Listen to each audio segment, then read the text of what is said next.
It had been a bad day. Stefan thought on his way home from work. It's a test, and the boss must have been in a bad mood this morning, and I had to go to him with a bundle of papers. Stefan Chaus had been working for the third year as an ordinary accountant in a large construction company, financed by the state, and to a certain extent even by law enforcement agencies. Roads and defensive structures, fences, and in general everything that helps the country to develop and grow, to dominate the world arena and all that. Apparently, I'm not the only one the chief sees among the others. It's a nuisance. What's he been missing, this Rivers? He's come from a faraway land, and he's building his own company. I'm a Native American, and New York is my city. Stefan was angry that some Mark Rivers could reach great heights in the entrepreneurial field, and he had never been able to rise above the rank of accountant. It was especially annoying in days like this when all the rough work, the work on which he studied with marked marks in the university, graduated from the Institute on Excellent, and now my place is taken by someone's matchmaker, or cousin, or brother. Who knows what kind of connections they have? Stefan Chaus took his keys out of his pocket and nervously opened the door. But, as it turned out, the key did not want to get into the keyhole. What a day! I can't even open the doors. And then the door opened, and on the threshold appeared his wife. She was from out of town. She worked here first as a waitress, and then rose to the position of senior administrator. And now she, even with her appearance, annoyed her husband, nervously fumbling through the keys in his hands. "Well, why are you standing there? You won't let me go home?" Stefan angrily expressed his displeasure, and then just pushed her away with his shoulder and entered the corridor. "Are you having problems at work again? Why do you care?" "Yeah, well, who am I?" "A non-entity. Just a visitor." Stefan nervously untied the laces of his shoes, sitting on a chair in the hallway without raising his head. He realized that this was his problem, and his wife had nothing to do with it. But there was nothing he could do. He just couldn't help himself. "Really, I'm sorry. I don't know what came over me. And as luck would have it, the paperwork was all wrong and the bosses got their hands on it." "Oh, don't worry about it. And it will pass. Remember what Solomon said? He was a king, and no one was his boss. I have too many bosses. I'm just a buffoon, I guess." "No, you're not a buffoon. You're my husband, and the father of our beautiful daughter." Eileen patted his curly head affectionately. I thought in my head, how did I fall in love with this curly-haired and naive young man? To go against the wishes of my parents and family? To give up everything? To marry him in secret? She gently kissed the top of his head and threw a towel on his shoulder and spoke. "I have cooked your favorite meat in a pumpkin. Go wash your hands and sit down and eat." Stefan looked lovingly at his wife and quietly said to her, "How lucky I am to have you. I don't know what would have happened to me without you. I would like to go to the noose or to the bottle after such days. Why don't I pour you a drink?" "Thank you. I think I'll take a shower first and then I'll eat. I don't want to sit at the table wet and sweaty." The woman nodded her head and, smiling, went to get a tincture from the bar. "Yes, it's a nice tincture. There's nothing to say." Stefan's grandfather had a knack for it. In fact, they raised him, grandfather and grandmother. Stefan's mother and father died of carbon monoxide in the new village house, and after that tragedy the house itself burned down in speed from a lightning strike. Trite, but it's not uncommon. That's what everyone told Stefan, and only his grandfather and grandmother stroked the weeping teenager on the head and quietly cried with him. But time passed, and now he was already working in a large company, although apparently, and here he was not smiling luck. Profitable business, Grandpa and Grandma used to say, sitting around counting other people's money. What else could he do? "Grandma, what else could I do?" "You know what to do. At school math was my subject, and I can earn money and help you somehow. Stefan, at least help yourself. Get married and get a girl who loves you." And it was at that very speed that Stefan really met Eileen, a model who worked as a waitress in the cafe on the first floor of his house. Beautiful, black-haired, with a figure and a ringing laugh. He immediately fell in love with her, and he suspected that most of the male customers came here because of her. She could say a kind word and dance to Oriental music with 2 trays in her hands. It was a little fairy tale in the big city. "So what's up with you? Eileen put the salad, the first and second course, on the table, took milk out of the fridge and poured it into a glass.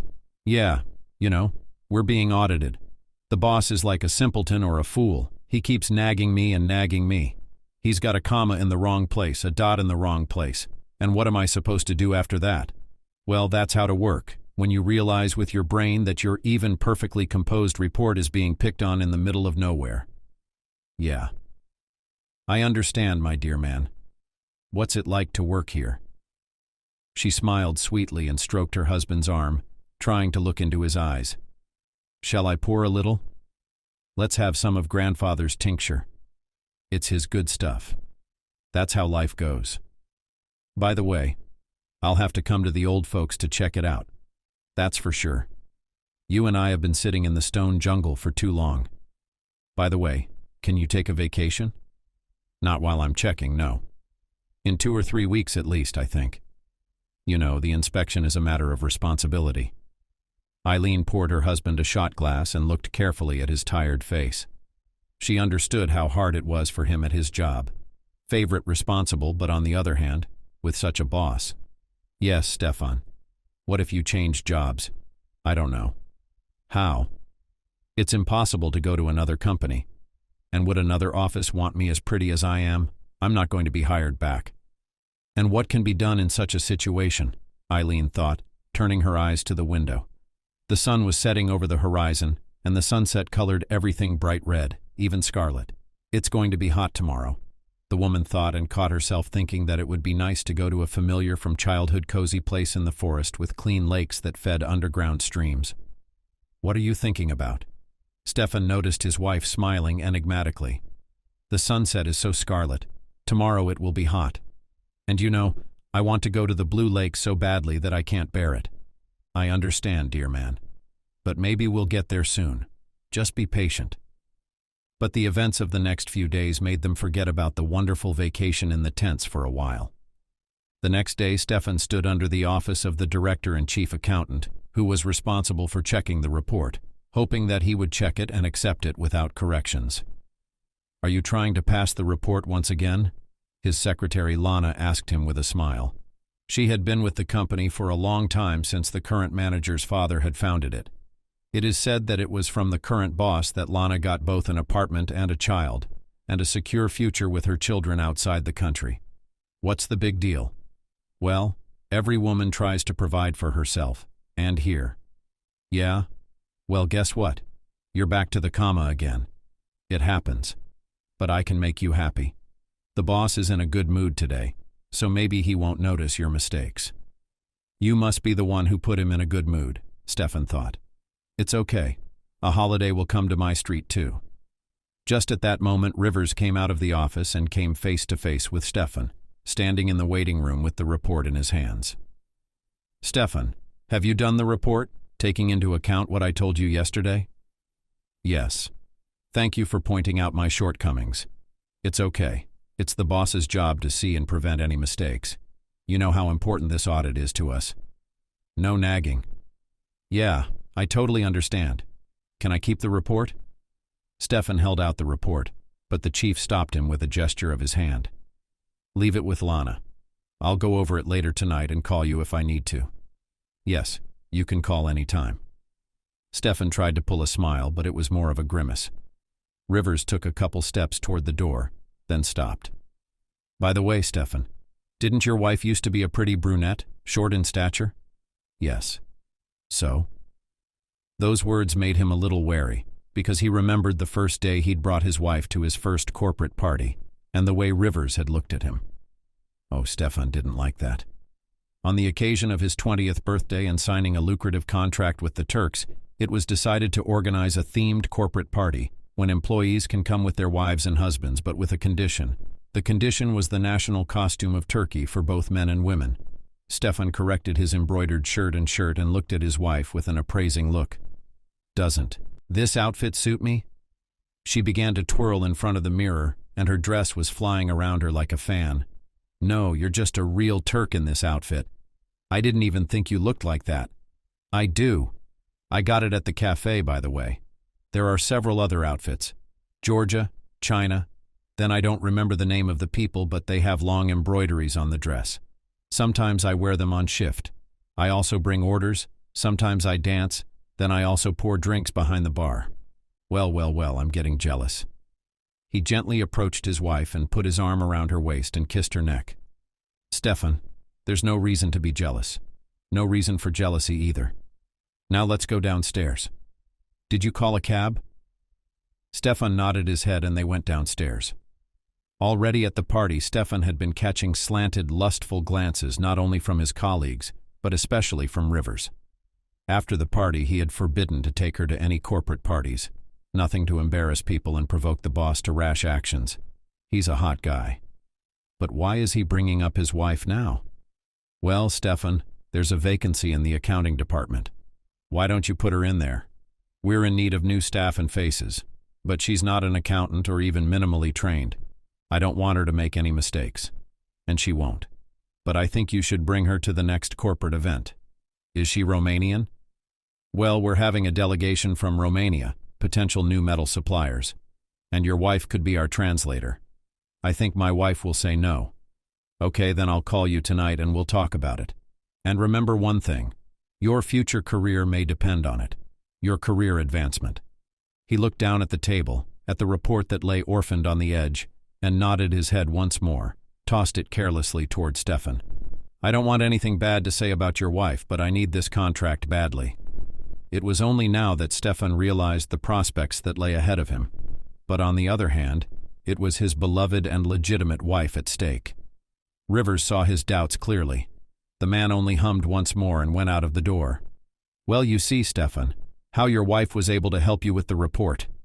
His voice sounded nasty, to the point of gnashing his teeth, to the point of nausea. But he didn't answer her with vulgarity. You don't say, Lana. I mean, my wife is capable of so much more. Like helping you sign a contract, right? Oh, those words really hurt the secretary. But Lana wasn't so simple. Without replying to Stefan's remark, everyone realized that only the strong, cunning, and determined survive in the big arena. Eileen, are you home? Stefan's voice sounded excited. His wife instinctively picked up on it. Yes. Stefan, has something happened again? Your face is gone. Stefan habitually sat down on the poof, took off his shoes, thinking about how to tell his wife about the corporate party. But, apparently, the woman's intuition was stronger, and she looked into his eyes, lifting her face by the chin. What is it this time? And don't think to lie that it's because of a report or some other paperwork problem. It's not that. It's just, Rivers remembers you from our first corporate retreat. He remembered you this morning. What's up? What does the warlord want? Well, we got a deal with the Romanians, and he wants you not only as a translator but at the party. I assume in this case he wants me to wear a national costume, or have some other themed party. Eileen got up from her knees and walked to the kitchen, wiping her hands on a towel. She wasn't sure what she should do herself. Yes, maybe she should help. But she remembered those eyes of his boss Rivers, standing in the evening twilight like two golden nuggets. But those nuggets held no good, no goodness, no wealth, no beauty, just glittering with cold greed. The way only a beast looks at its prey. I realize if you don't want to go, you don't have to go. I will simply say that you work, you do not let go. Anyway, it wouldn't be the first time. Stefan, you know that's not an argument for him, and he's an active guy. He'd rather buy my cafe with all its equipment and staff than tolerate rejection. I understand, but so what? But you know very well that I'm right. I do. But I don't want him to take you away from me, or you'll choose him, who's more successful, richer and promising than a simple accountant. Stefan. Maybe my accountant Stefan is just shallow, but he has a good heart, eyes, and a bright soul. The woman kissed him gently on the nose and ran her hand through his hair, finishing his frizzy hair, which did not want to yield to even the toughest comb. She fell in love with him all over again, just as she had the very first time Stefan had dropped by the pastry shop for coffee as a young student. I love you so much. The man picked her up in his arms and hugged her so tightly that both of them almost fell to the floor. Stefan, let go or we'll fall. Come on, wash your hands and sit down to eat. And then we'll think about what to do and how to be. In the evening, sitting on the couch, Eileen thought, what is the right thing to do? After all, Stefan's help could be a good bonus for him, as well as earn money in the family budget. Stefan, can you come to your boss's office tomorrow? Stefan looked at his wife, not sure what she was getting at. Rivers promised to call me today, but so far there's been no word.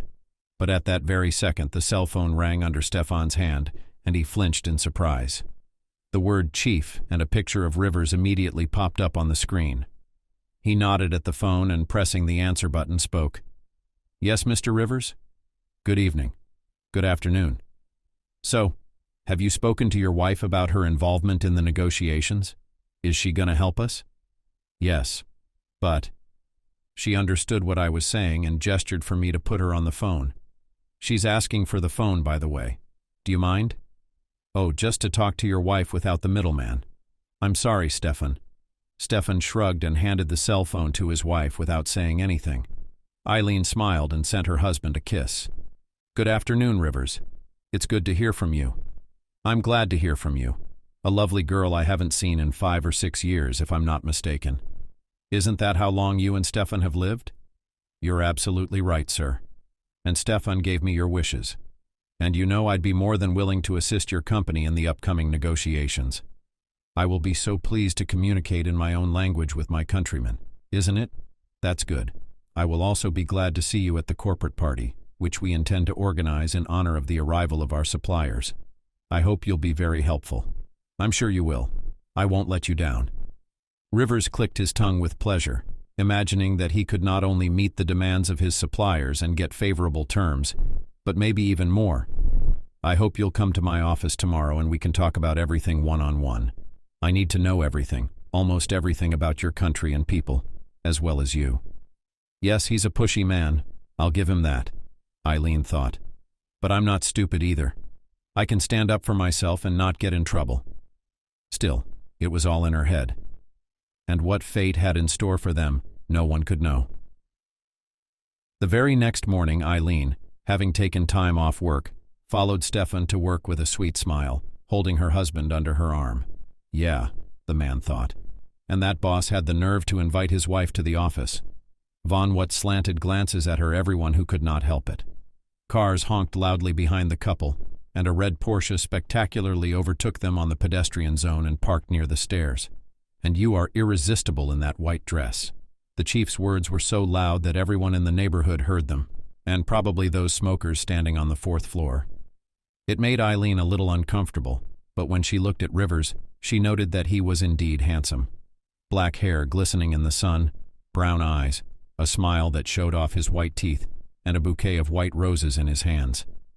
As I recall, you like white roses, and this bouquet is for you.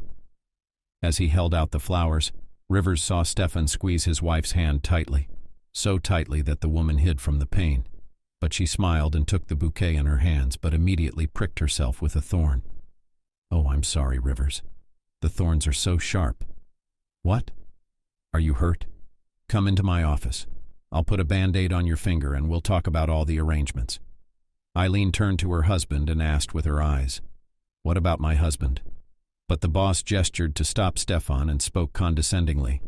Stefan, I looked at your report, and I can tell you. Sometimes a beating is good even for employees like you. But often it is not enough to make a company successful and prosperous. I think your wife understands that, don't you? It makes me feel good that you're helping my husband become a better person. The woman said all this while a hurricane of hatred and anger raged in her soul. She understood why she had hated Stefan's boss the first time they met. But time smoothed out the memories. And now they were walking down the hallway to the company director's office, chatting sweetly. But Eileen still could not calm down. What can I say? That arrogant goose was begging to be roasted. What's on your mind? Rivers noticed the woman lingered for a moment in his office. Please come to my suite. Lana, make us some Oriental coffee. Thank you, Rivers. Wow. What a luxurious office you have. Just like a true and successful executive should have. You have exquisite taste. You think so? The man looked closely at the short woman and realized that he liked her. What was there to like? He was ready to steal her away from Stefan, to steal her. Rivers, you're looking at me so straight. What? He looked playfully into her eyes and smiled his charming smile. I'm getting goosebumps. That's okay. We'll get rid of the goosebumps.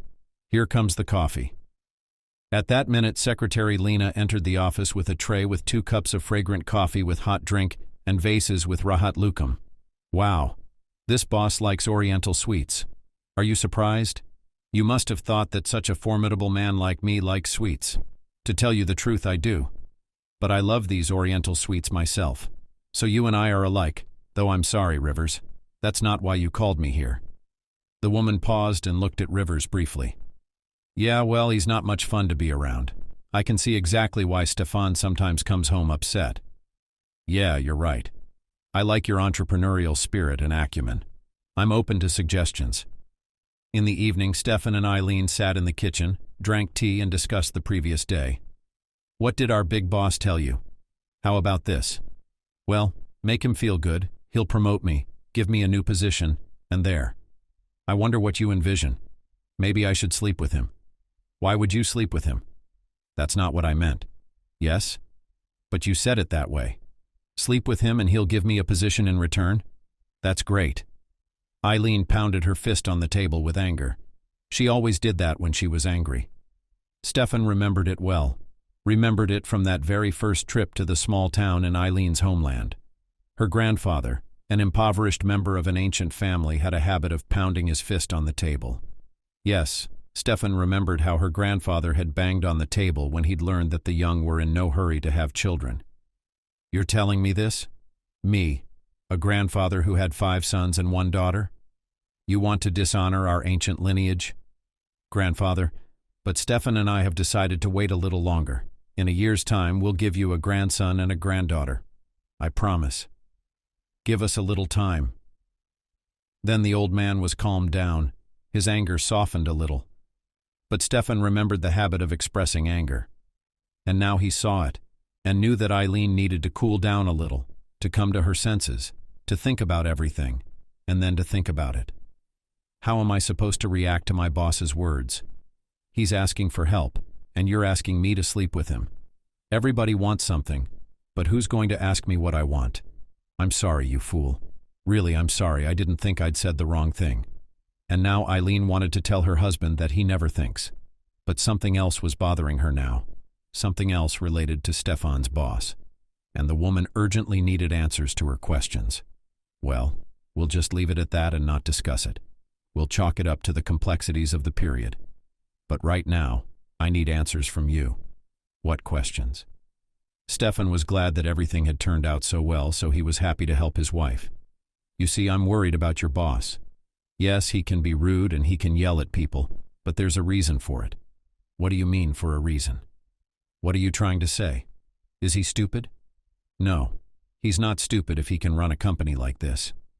I think he has a problem, a childish problem, and that's what's driving his often reckless behavior.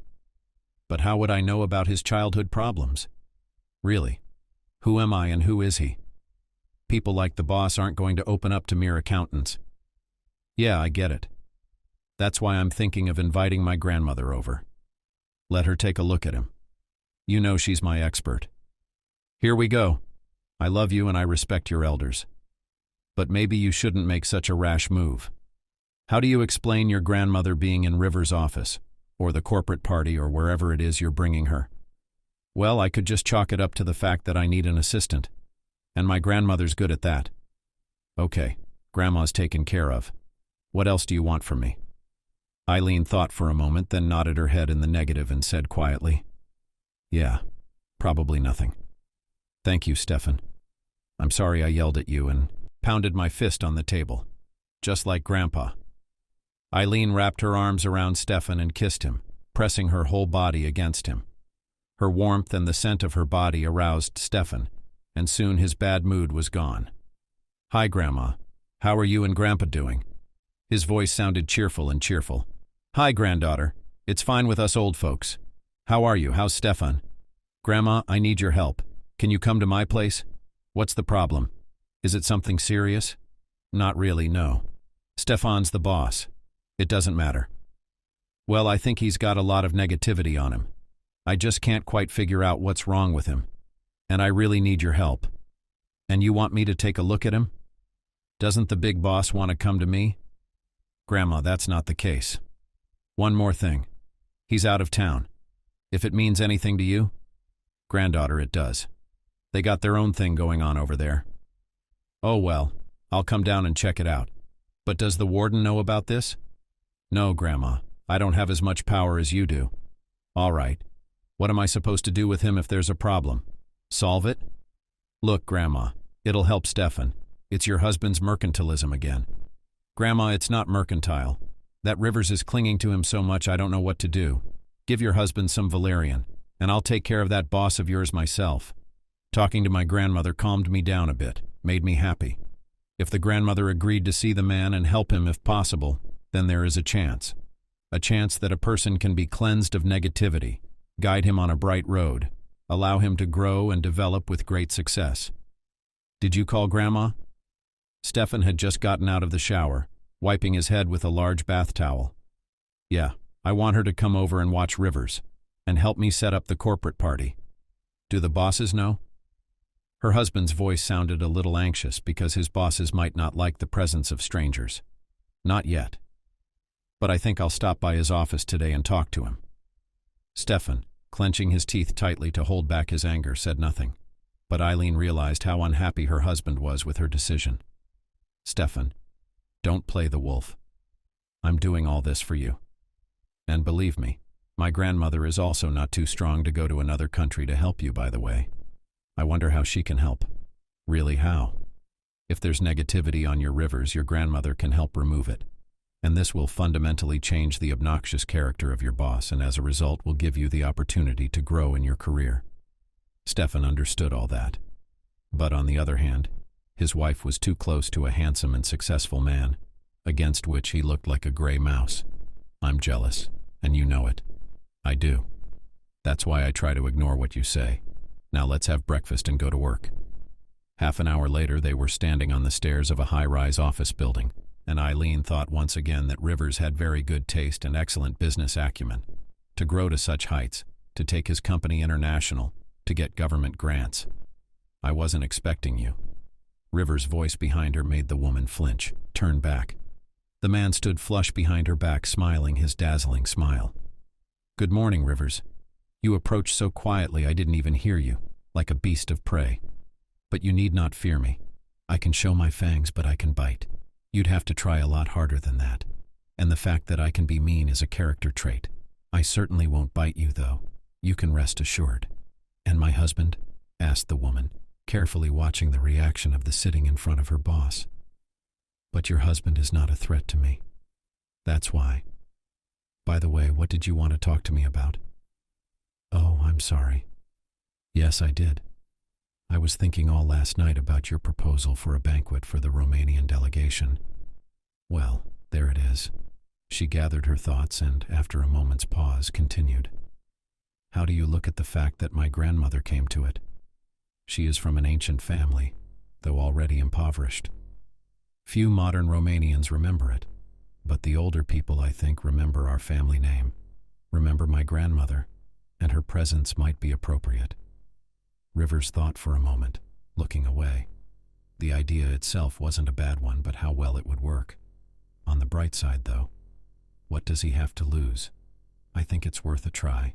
Maybe your grandmother can help my company, and if she does, you're guaranteed a bonus. Eileen nodded and smiled. She was glad that half of the job was done, and now it was up to her grandmother. She would know exactly what to do and how to do it. The main thing was to get there in time. Granddaughter, I hope you'll meet me at the station. The cheerful voice made Eileen fidget in the middle of the day. What can I say? She wasn't expecting her grandmother so early. And she'd come to the capital on the third day, just like that, just by calling her granddaughter. Yeah, that's my grandmother, Eileen thought. Grandma, why didn't you tell me you were leaving? Even if you had, what would you have done? Buy me a ticket or wish me a good trip? Granddaughter, my humble self is not worth that kind of attention. Yes, Grandma, you're not what you'd call modest. Tall, stately, with gray eyes. She really was a girl of appearance, and even in her 67 years she could make a man's head spin. And not only in appearance, manners, words, ability to communicate and make conversation, supporting any topic. It could turn the head of both a young man and a grown man. "Grandma, are you completely out of things?" Eileen looked carefully at the small travel bag that Granny kept beside her on the seat. "Yes, I had some jewelry and some nice lingerie, but I'll buy cosmetics and a couple of outfits here. I hope your town has some decent jewelry houses and clothing stores?" "Yeah, sure, I'll show you." "Well, that's good. I'll pay the bills. You don't have to waste your money on me." But Eileen wanted to say that the company took care of a lot of expenses and could certainly afford the outfit. But Grandma was always used to counting on herself. No buts. "I know you're going to say that the company will pay for everything, but they might as well pick it up later." "No, I'm picking out my own jewelry and dress, and I intend to take it with me. You don't have to worry about the money." "My dear child, you know I always have a few cents to spare." Grandma did have money. Where she got it from, Eileen never understood. Why should she? It was her capital, and she had no claim on it. Why should she? "Grandma and Grandpa are adults. Have you arrived?" The chief's voice in the telephone receiver sounded unusually affectionate. "Yes, we're on our way. Don't worry. Then come straight to my office." Eileen didn't even have time to answer, as the potential boss hung up the phone, and the women heard only short beeps in the cell phone. Wow. So the boss didn't say hello or goodbye. "You're right. We should see him. So I'm helping to organize a reception for potential suppliers." "Yeah, well, I had the misfortune to mention my background the first time we met. Now you're using it. Your husband's a wimp if he can't make his own way. This Rivers, he came from an ordinary family, but he's got himself an executive position. Grandma, you see, his father started this company, and Rivers inherited the director's chair from him. And I love Stefan. Love is great. But when are you going to give me grandchildren? You don't have to wait. You're not getting any younger. And you remember the curse on our family. I don't need reminding." Eileen clenched her teeth and turned away from her grandmother, watching the people, the traffic, the houses go by. Yes, she remembered it by heart from her earliest childhood, when both her mother and grandmother had urged her to marry soon to give birth, or she might not have time for it later. And also, being a teenager, I always wondered how it is possible not to have time. "Mom, Dad, how can you not have time? I'm 17 now, and sometimes they give birth at 40 and even at 50. I have a lot of things to do before that. At least find a husband, and you'll find one. But I have to give birth before 35. Do you understand?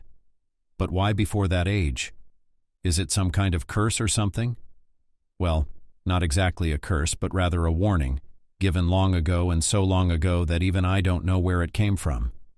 I believe it is a peculiarity of our kind, and we must honor it. My grandmother herself couldn't really say why this rule was in their family. Where did it come from? Could it be a simple superstition? Maybe there really was an old curse? Or maybe it was with the first birth that the power of the birth came to women. She didn't know, only her mother told her, and her mother told her. You should give birth as soon as possible. It must be before 35, or the power of the clan is lost. And now her grandmother had stepped on a sore spot, reminding her of her inferiority. Eileen turned away from the window and looked at the passing scenery, trying not to think about the bad things. She really wanted to become a mother, but she couldn't understand why she couldn't. Doctors only spread their hands talking about her youth, her health, but nothing worked. "Okay, I'm sorry, Eileen. I stepped on something. We'll talk about that later. Now come on, don't be scared. We're here." Eileen woke up and looked around. They had arrived, and the cab driver had turned the car around just before the stairs. "Good afternoon." The voice was sonorous. It was heard far away, and many people turned around when she greeted the director standing on the stairs. "Good afternoon. Sorry, I don't know your full name, but here personally came out to meet you." And the woman extended her hand in greeting. "Rivers. Just Rivers." The man shook her hand in return and directly felt an electric charge run through his fingers, his entire arm, and then his entire body. Wow. An old woman, they said. She was long past 60, but she had the figure of a 30-year-old. What breast waist. Eyes on fire. There's a reason Eileen's so beautiful. I guess it's the breed that counts. Come in. I've ordered tea to be prepared. If you're not tired from the journey, we can get down to business, talk you through some details. I'd be happy to help you, Rivers. My granddaughter has brought me up to speed, so it's only a matter of correcting a few things. And so I assume you already know how to make those points. Well, you're not just dealing with a girl, you're dealing with a real woman. Yeah, a real woman. You can see the breed. If she were younger, I'd marry her and have a child with her. Oh my God, bad thoughts come into my head. That grandmother is old, and he could think such things. It's all right. This tandem can take its own profit. And then look, and enter the circle of nobility maybe. In the evening, we were sitting on a small balcony drinking tea and talking about nothing. Grandma, I'm so glad you came. You have no idea. And how pleased Rivers was. Maybe he'll even promote Stefan in time. But Granny sat staring off into the distance as if she couldn't hear her own granddaughter. Grandma, can you hear me? What's wrong? Eileen touched her grandmother's hand lightly. I'm sorry, Eileen. I'm still under the impression of your boss. But that's Stefan's boss. I'm just a temporary supervisor. You realize it's just a part-time job, nothing more. But no, Grandma. It's still nice to see my countrymen, hear their native speech, songs. All right. Okay. I get it. I'll tell you one thing. Stay away from him. What's wrong with him? Him? There's nothing wrong with him. No spirits, no settlers. But his nature is, how shall I put it, nasty and mean. He can't stand to be told no or enumerated. He's ambitious and will do anything to get what he wants. But there's something about him that's bugging me. And I don't know what it is. Eileen looked at her grandmother carefully. It was the first time she had ever seen her grandmother look at a person and not be able to figure him out. That's new. You probably see a person from the first second. And here I am, stunned and surprised. You shouldn't be surprised. It's not like I'm an all-powerful witch. Or what do you think I am? This is the second time this has happened to me in my life. Second time? What's that, Grandma? Tell me. There's not much to tell. It happened when my great-grandmother passed on her knowledge to me. As they would say, the power, the wisdom of the ancestors. I was about 15 years old at the time. A teenager with no brains, but with a huge craving for mysticism and knowledge. And witchcraft.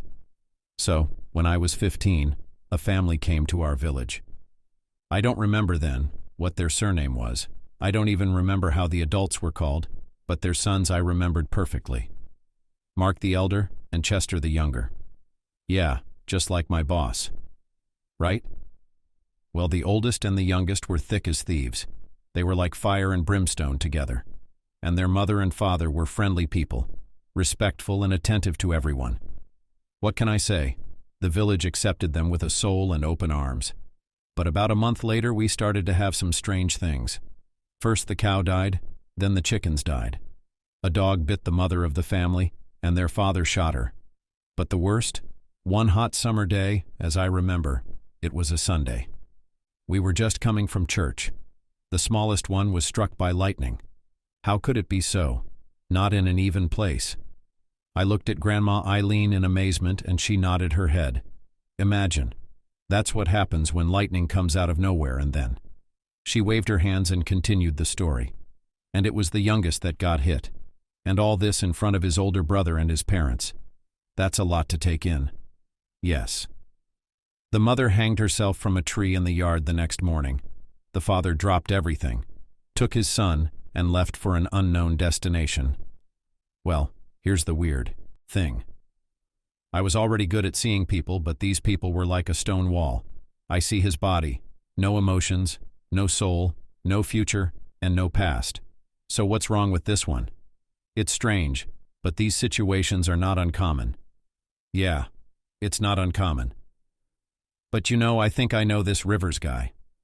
For some reason, my gut tells me it's that boy from our village. Grandma, he'd be well into, I don't know, 60 then.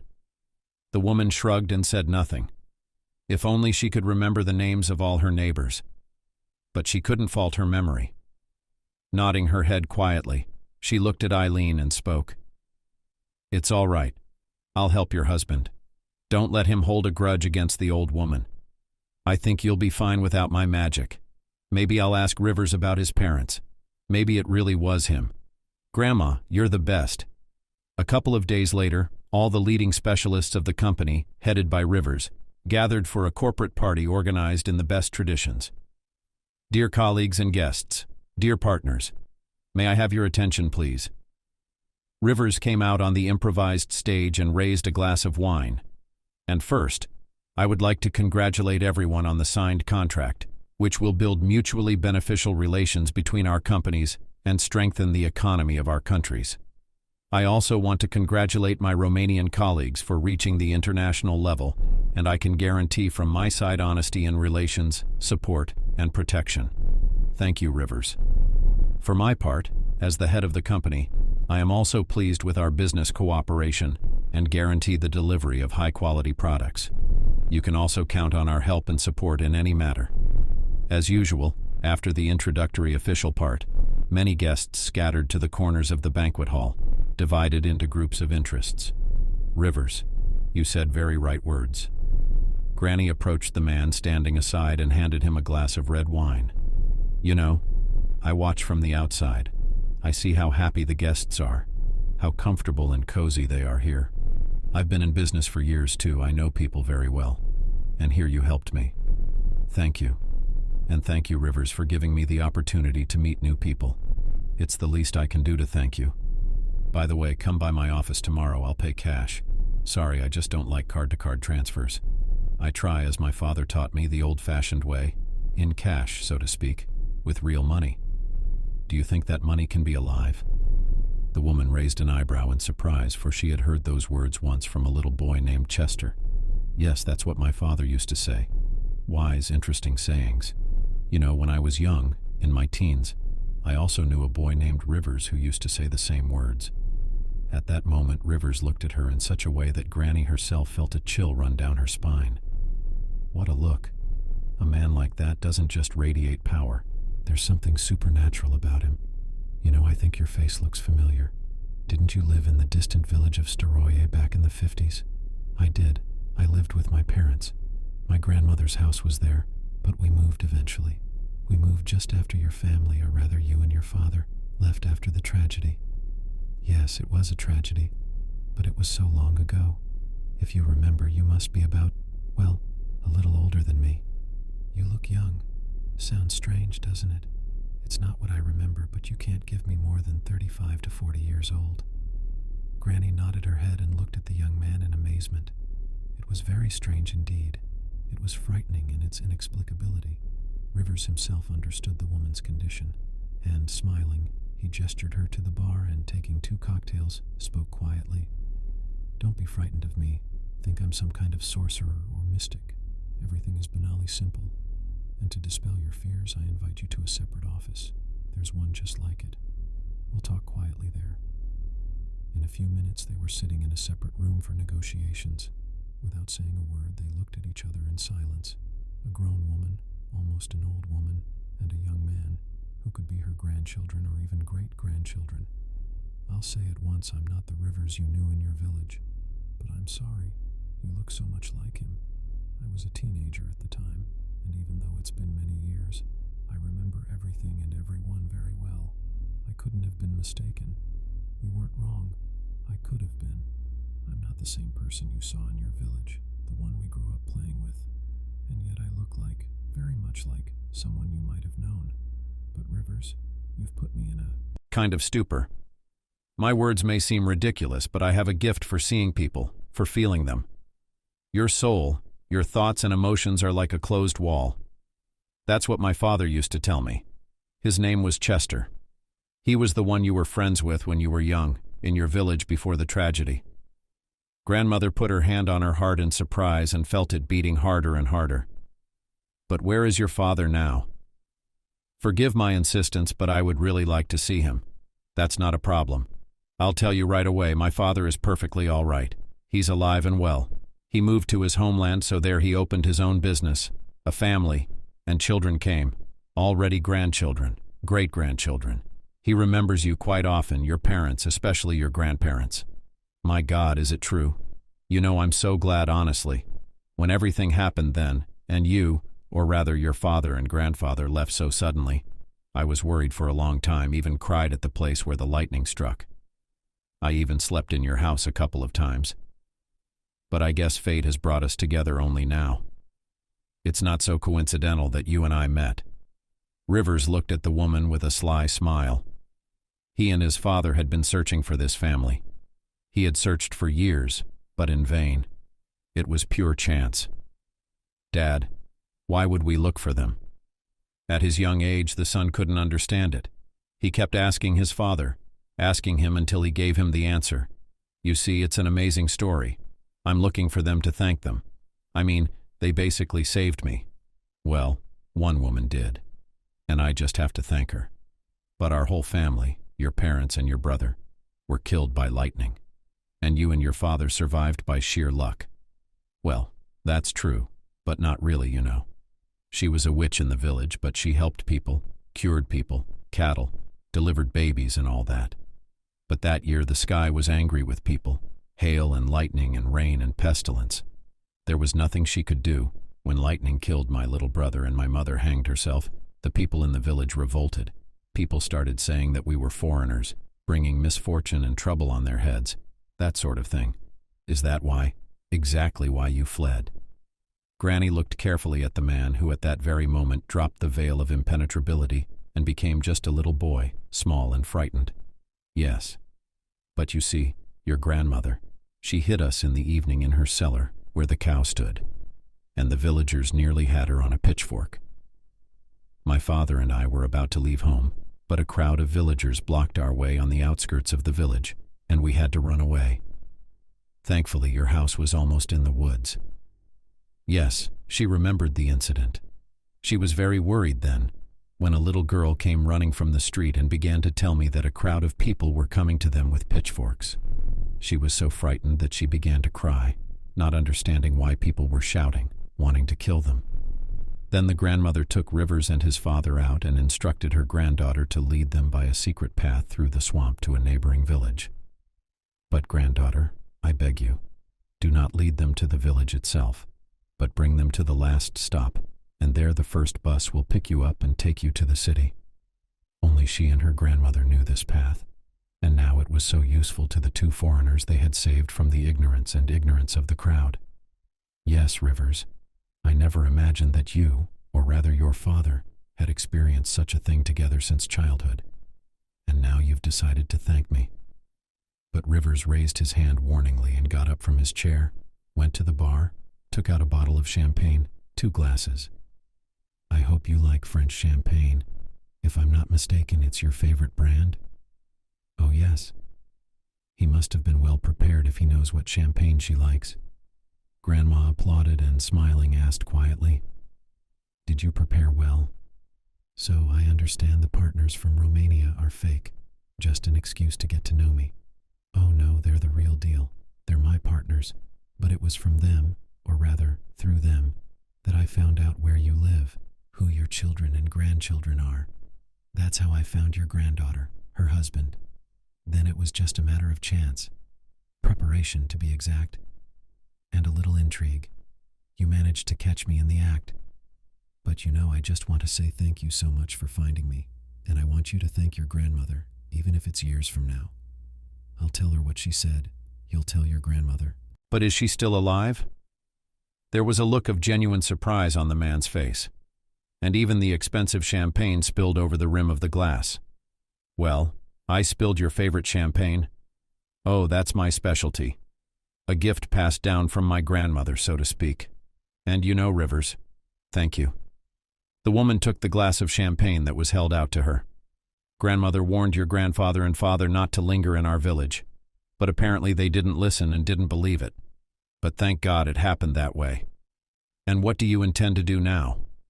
Basically, you know, I really like your granddaughter. I'm prepared to offer her a vacancy in our company. You know, like public relations manager. It's not a bad position, and I think she'd be happy with it. She has a talent for organizing, and the people who helped me, that's something worth treasuring. But what about her husband?" Granny remembered what Eileen had said, and so she carefully decided to broach the subject. "I know he's not an expert, but I think Stefan's trying." Yes, you're right. Stefan's a good accountant, and I think he'll be promoted to a higher position in time. In a year or two. In the meantime, he needs to be trained and coached, even if it's in a way he doesn't always like. It's in the little things that the devil lies. You can take care of your son-in-law, but is that all you care about? But I think there's something else you want to ask me, but you can't decide.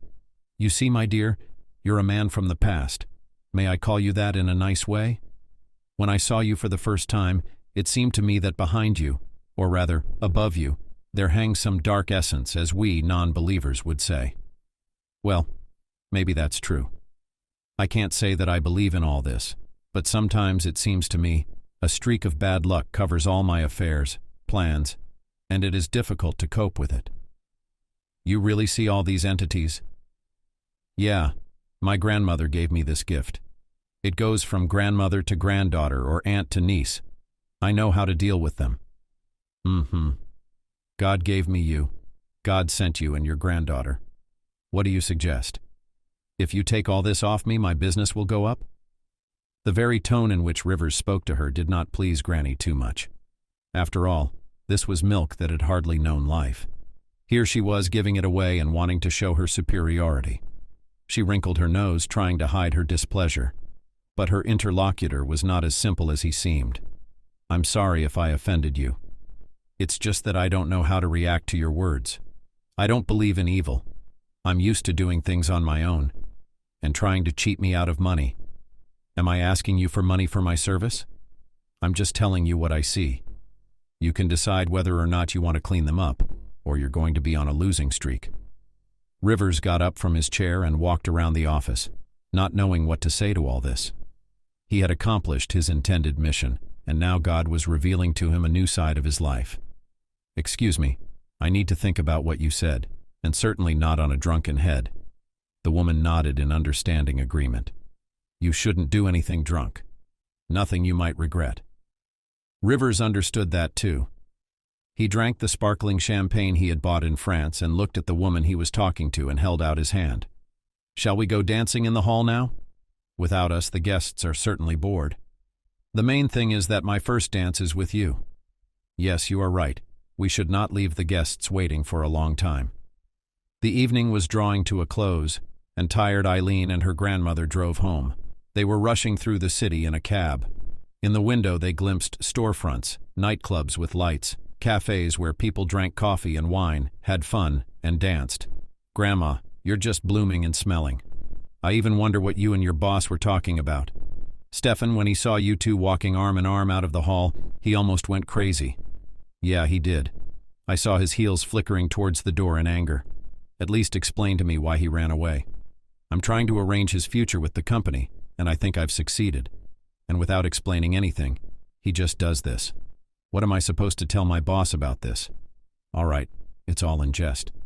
But seriously, why did Stefan leave? Grandma, I don't really know. He hasn't been himself lately. He said he was tired and had a headache and just said he was going home. Granny shrugged her shoulders, not understanding the reason for his behavior. But she didn't go into further details. Why should she? She'd never really liked Stefan, thinking that her granddaughter deserved better. And now, Grandma, what did he say about Stefan? Wasn't that the reason he'd run away from the corporate party? The woman looked at her granddaughter carefully and asked, Do you really love him that much? Yes. What did Rivers say? Rivers said that Stefan will be a senior accountant in a year or two, or even a senior accountant. The important thing is that he learns now. Don't worry, he'll be promoted. Eileen smiled and hugged her loved one fondly, but after a few seconds she pulled away from her grandmother, looked at her carefully, asking, Grandma, why did you say you're Rivers? Because he's in love with you, your boss, and intends to offer you a position in the company. But that's a job-related class. His feelings are his problem. I love Stefan, Grandma. I know I knew you wouldn't say, I deserve better and all that. But it's my choice. It's not a matter of choice. You see, Eileen, here I was looking at him and what I saw I didn't like. Eileen was wary, but her grandmother nodded her head saying, We'll talk at home. They drove the rest of the way in silence. They paid the cab driver in silence, went up to the floor in silence, and entered the apartment in silence. Stefan, we're home. There was a sepulchral silence in response to the women. They didn't pay attention to it for the first few seconds, but the frightening silence made them both startle. Grandma, it's strange. Why isn't Stefan talking? Maybe something happened. Look in the bedroom. Maybe he's gone to bed. There was no husband in the bedroom, and Eileen paced the apartment like a she-wolf who had lost her partner. She couldn't imagine that she could lose Stefan like that he could leave the house without telling anyone, without leaving a note or texting her. Grandma, he's nowhere to be found. I don't know what to do or what could have happened to him. Well, don't worry about it. I don't know what could have gone through his head. Wandered off into the city at night or went out with one of his friends. You know him better than that. Grandma, he had a headache. He went home to rest. And it turns out he didn't even get home. Don't panic. Maybe. In those seconds, an invisible force squeezed Grandma's temples, and she involuntarily groaned from the pain, grabbing her head. Grandma, are you sick? She swiftly jumped up to her, took her under her arm, and sat her down on the sofa. There was no need to call an ambulance. It was just a temple squeeze, that's all. But the grandmother was lying. She intuitively felt that it was not just a migraine or an attack of hypertension. Only a premonition of trouble could feel like that. It was exactly the kind of attack she'd had before that fateful lightning strike before the hanging of her longtime little friend's mother. Now would something happen to Stefan too? If only it wasn't him. Not the husband of her favorite granddaughter. She'll never forgive herself for not having the gift to prevent tragedy.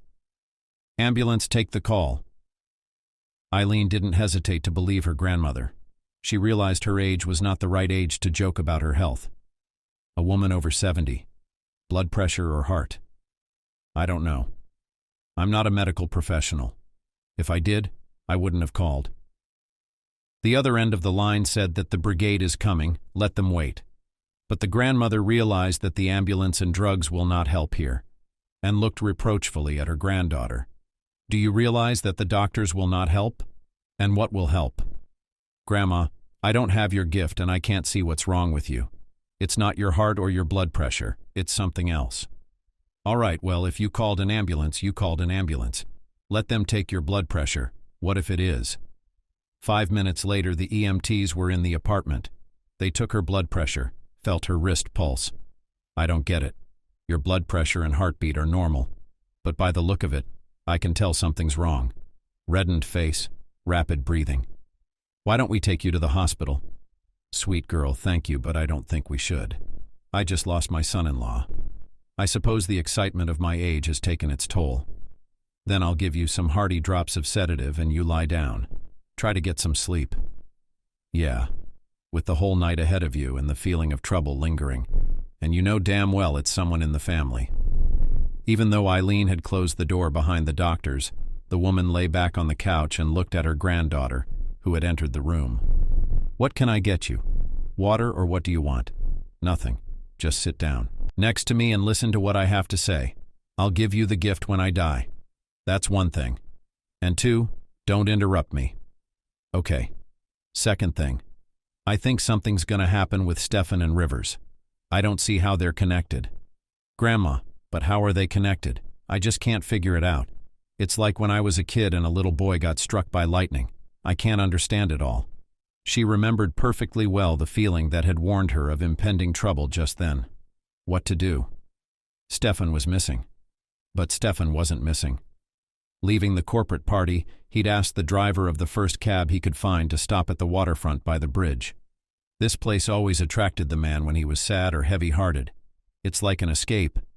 You come, sit on the rocks, look at the water, fishermen, often sitting there.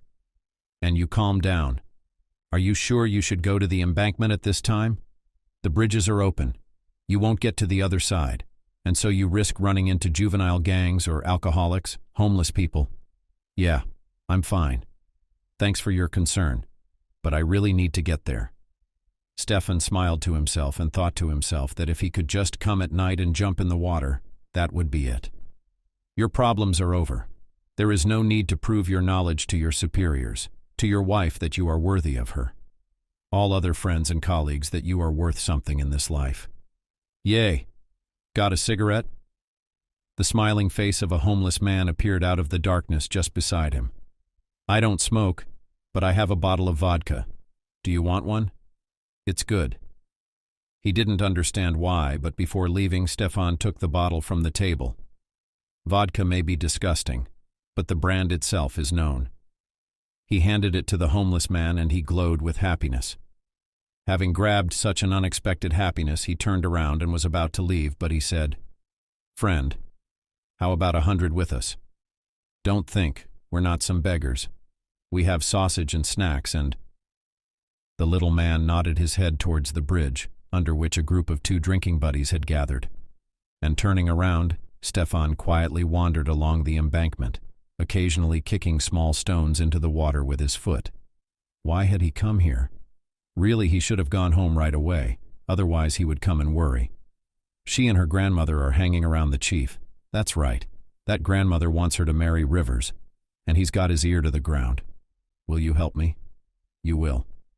Yeah, more like help her daughter.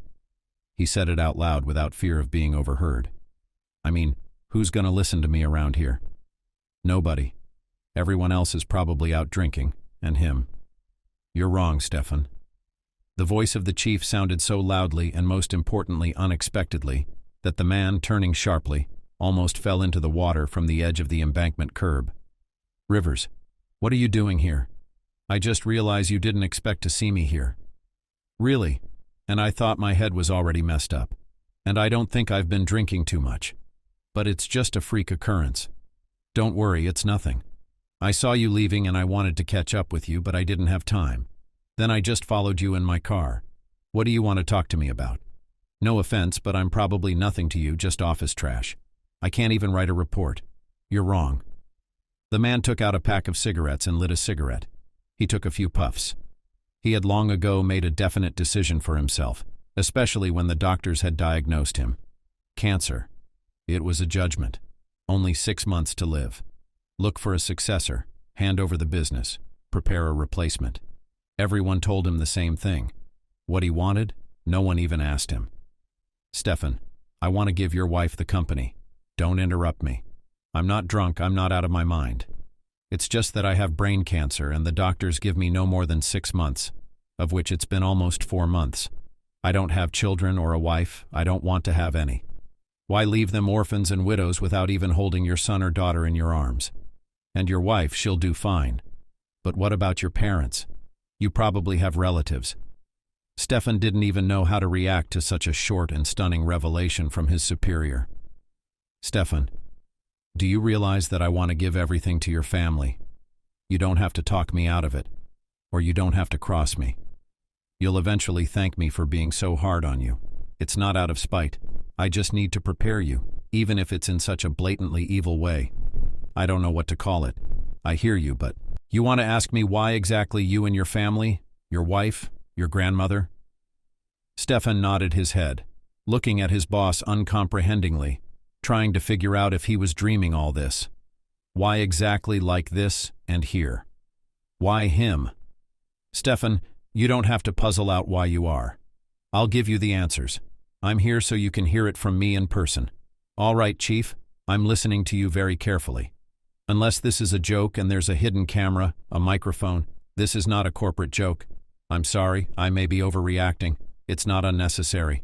Back in the day, when her family saved my father. But I guess every rescue comes with a price. I simply can't have children. Yeah, that's it. Young, handsome, successful. I'm worthless as a potential father, so I decided to thank my saviors like this. Even after decades. You could call it a coincidence. Call it what you want. I really don't care. But Eileen and her grandmother are owed a debt of gratitude. Rivers, tell me your story, please. Eileen mentioned this incident from her grandmother's life to me once, but I want to hear it from you. The man thought for a moment and then, smiling, sat down on the curb of the embankment, took out a cigarette and a light, took a few puffs. The story is old and somewhat mysterious, but I'll tell you right away there is no mysticism here, as well as the curse of the family and all that history can talk about. It's just a simple set of circumstances. But for my family, it was a streak of bad luck. First, Our family was exiled as part of a resettlement program to a village where the family lived all the way to the border of Romania. Then, for some unknown reason, there was a pestilence in the village. My uncle, who was only a year old at the time, was struck by lightning. My mother hanged herself from a tree in the yard. Rivers thought for a moment, then continued. People, in villages and hamlets are superstitious, so we were accused of all sins. But imagine for a moment how it was for my father to see his brother dead, his mother hanged.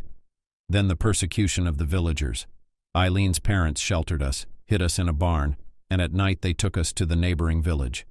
And your father managed to escape with your grandfather? Yes, they managed to escape and come to the city, get back on their feet, create this company. And it was my grandfather, my father's father, who started it. And now you're giving your legacy to me. Not to you, Stefan, but to your family. It's a kind of payment for saving me. But maybe you should think about your health. The man smiled and shook his head negatively. I've already tried everything, but no. Nothing will help anymore. But still, Rivers, I want to apologize to you for sometimes thinking badly of you. Oh yeah, a lot of people think badly of me. But not many people understand the underlying reasons for my actions. Okay, that's enough of that. I've told you my story. I've opened my cards. Now, Stefan, go home. Let's go. My car's not far away. I'll give you a ride. Grandma Eileen's gonna blow my head off. She's a fighter. She sure is. They'll be closing bridges soon enough. Rivers, can I ask you a favor? No problem. Let's watch the bridges come together at sunrise. It always fascinates me, calms me down. It's interesting. As long as I've lived here, I've never seen a bridge come together, but I've seen one come apart 1,000,000 times. There you go.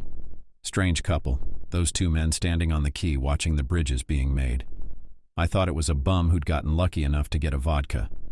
Well, may you guys be lucky, he thought, and having rolled on his side, covered himself with an old jacket. And the two men, the chief and the subordinate, stood and watched the sun rise. How a new day was dawning. The car pulled into the driveway. Eileen jumped up from the couch when she heard the tires of the car screech twice on the sand in the silence. I hope that's Stefan arriving, but for some reason he's in a car. That's weird. The main thing is that your husband is alive and well. Grandma was surprised to note that the pain that clenched her head let go, no longer bothersome noises in the ears. That's strange.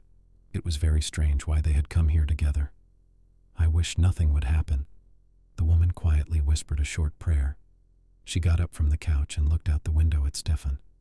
As the two friends walked into the entryway, which was very surprising, I wondered why they were coming this way. Do you realize something? The main thing is that Stefan is alive and everything else is not so important. She hugged her loved one and ran to open the door. Stefan, Rivers, I'm so glad you're alive. You came. Here. Where have you been? I was worried about you, Stefan. And there were a lot of co-workers looking for you, Rivers. You don't have to worry. Eileen, why don't you put the tea on and make us some breakfast? Stefan kissed his wife tenderly and stroked her cheek as he had done at the beginning of their relationship. I'm sorry, but there are reasons. I would like to talk to you. Rivers' face was sincere, and the women understood. Something out of the ordinary had happened that had fundamentally turned each of their lives upside down. Yes, of course, scrambled or scrambled eggs. She looked at the supervisor carefully, but he just shrugged and said nothing. Okay, got it. It's all up to you. But the only one who makes coffee in this house is Grandma. This morning was special in Stefan's family. Two such different yet identical people who had dug up the sins of the past. I've already told Stefan, and I'll tell you again. The firm will remain in your family. My company will be your property. It's my decision. You don't have to resist. The man raised his hand warningly and looked around the table. After all, this is payment for what your family has done. Yes, I am the son of the same Rivers you and your father led into the woods to rescue from angry villagers. Why don't I keep it? It's as simple as that. The cancer cells are eating away at my brain, and I've got nothing left. Rivers, you're young. Why haven't you started a family? I'm guessing you have relatives too. My family recanted when they found out I was sick. Family. Before, I didn't want to work, it came first. What's the point of having one now, so that in a couple of months I can leave them without my care and custody? Not to wait until I can take my son or daughter in my arms. No, I don't want that for me or them. That's wise, grandmother thought, but kept silent. She only now realized exactly what it was with her. What had been pressing so hard on her temples was hovering like black clouds over the head of this handsome young man who could do so much for himself and his family's loved ones. Are you saddened by something? Rivers looked intently at this still beautiful streetwise woman, took her hand in his. No, I just thought that young people like you should live and live, but fate has decided otherwise. I'm old, and I often catch myself thinking that it's time for me to go to my father's. But I can't. Don't be sad. I think you'll be fine. He sounded confident and strong. He had always been a strong man, knowing what to do and when to do it. Now he knew exactly what to do. The only thing, Eileen and Stefan, I'm going to ask you one thing. Look for my uncle's grave. Grandma, you must remember the little boy who was struck by lightning. I ask you all to help find his grave and bury him in my parents' homeland. At that moment, for the first time, his voice trembled, giving away the underlying sadness and grief in words that pressed from within and tore at his chest. You can rest assured we will make every effort to do so. Grandmother, her acquaintances, friends, many who will help us in this. Yes, Rivers, don't worry. I'm old, but I remember everything. Where to start looking and where to start looking. So we won't let you down. Just don't let us down. That's all I ask. A few months later, Stefan came to visit his grandmother after taking a vacation at work. They had already taken over as the new owners of the company for a month, and now they had traveled to a remote village to find what Rivers had asked them to do. Yes, it was difficult, but they had given their word, and their word to a dying man who had nothing and no one left. Granny, here we are. She entered the wicket of the old courtyard and went to the old lady, opening her arms in a welcoming embrace. Hello, grandson. Hi, Stefan, through the grandmother, looking at the 2 full hotel bags stretching from the car. Thank you. Respect. I have news for you, and it's great news. Oh, really? What kind of news can there be in the middle of nowhere? Stefan will put the bags down and we'll go somewhere. Stefan and Eileen looked at each other in surprise, but after putting the bags in the house, all 3 of them headed for the old woods, where the old village cemetery used to be. Half an hour later, all 3 stood in front of a small abandoned grave, carefully cleared of grass and weeds. Is this his grave? Stefan looked at the old woman. Yes, there are 2 graves like that. The second one has a tombstone with a name on it. This one is unmarked. I think it's him. And there's a record in the house books that the boy is buried there. All that's left is to make an expert examination, and if everything is confirmed, rebury him in his homeland. Homeland. This word is different for everyone, and everyone understands it in his own way. But every restless soul must be devoted to the land of the ancestors. So let this little boy find peace soon, like his family. It's not necessary to rehash the past. It is important to remember it, and not to allow in the future, not to repeat the mistakes of their grandfathers and great-grandfathers. Alas, there is no way to correct them.